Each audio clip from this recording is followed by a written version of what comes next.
Bwana Yesu asifiwe. Bwana Yesu asifiwe, wana wa Mungu. Majina yangu ninaitwa mchungaji Simon Chem, mchungaji wa Africa Inland Church Tanzania, mchungaji mstaafu. Ninamshukuru Mungu tena katika mwezi huu wa Julai mwaka wa 2026. Tumepata neema ya kufika katika kijiji cha Harwego kilichopo katika wilaya hii ya Ukerewe.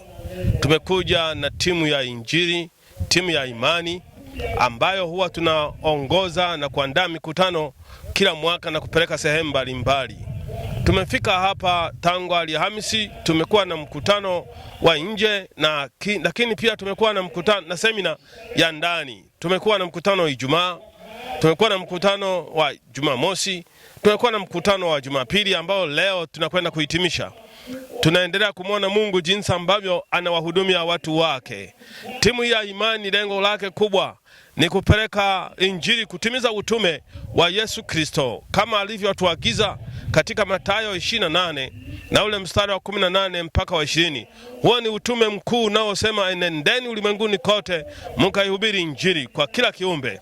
Kwa hiyo hatuna ajenda nyingine isipokuwa kupeleka habari njema ili watu ambao hawajampokea Yesu Kristo wapate kumpokea Yesu Kristo, na wale waliokwisha kumpokea waendelee kuimarika katika safari yao ya matumaini.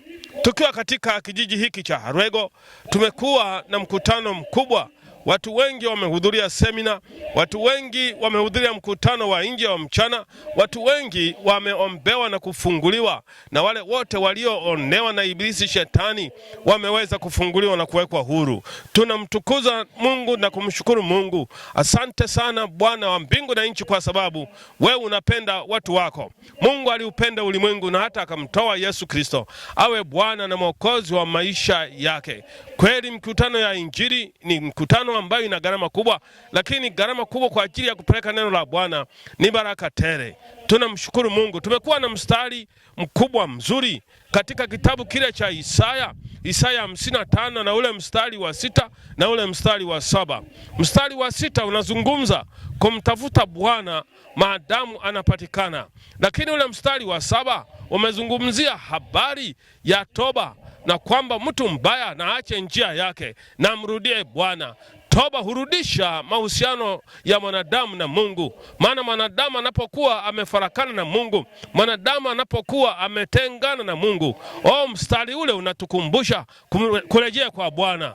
Maana neno linasema tubuni zikaje nyakati za kurudishwa. Na ndio maana tumekuwa na huo mstari wa 6 na ule mstari wa 7 ili kusudi kumtafuta Bwana maadamu anapatikana. Lakini kuna wakati mwanadamu hata upata wokovu huu, lakini kwa sasa wokovu ni wa bure.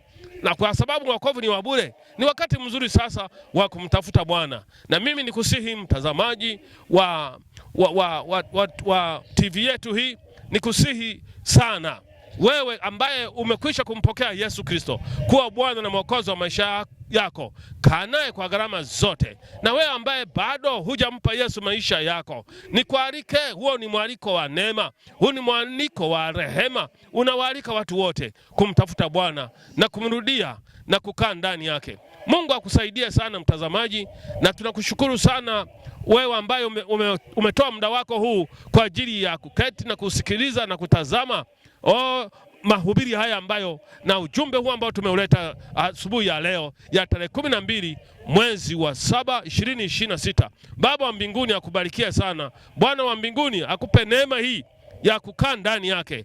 Bwana apewe sifa na utukufu katika jina la Mungu Baba na Mwana na Roho Mtakatifu. Amen.